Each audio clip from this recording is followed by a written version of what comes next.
I'm gonna tell you something. I didn't play for the world champion New England Patriots, but I watched the whole game.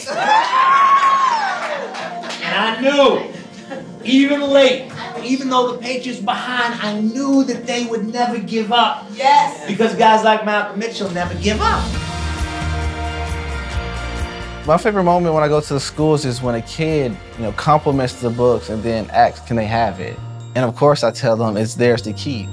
And to watch them hug the book and cherish it is something that will forever be embedded in my memory. Anytime that I want to learn something new, anytime I want to grow and be better at something, I always pick up a book about it and read.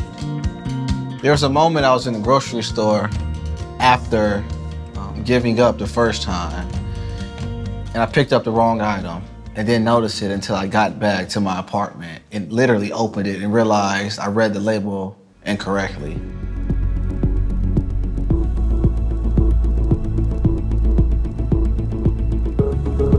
I started with a book titled The 48 Laws of Power, and I opened the first page and I could not read it. The words kind of looked like a foreign language to me, so I closed the book. I figured if I couldn't read the really hard book, I should start from the beginning and build my way back up. So I started with children's books. And then it started with teen books, or I went to self-help. And then I went from that to more complex literature.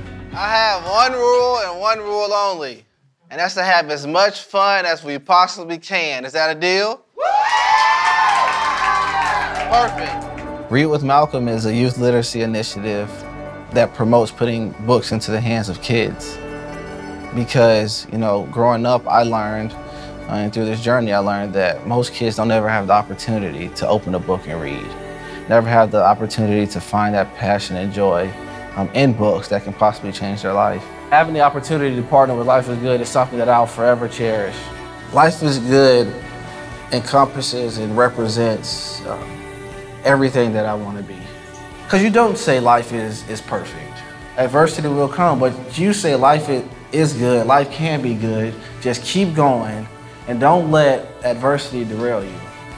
And that's everything I want to be for the rest of my life.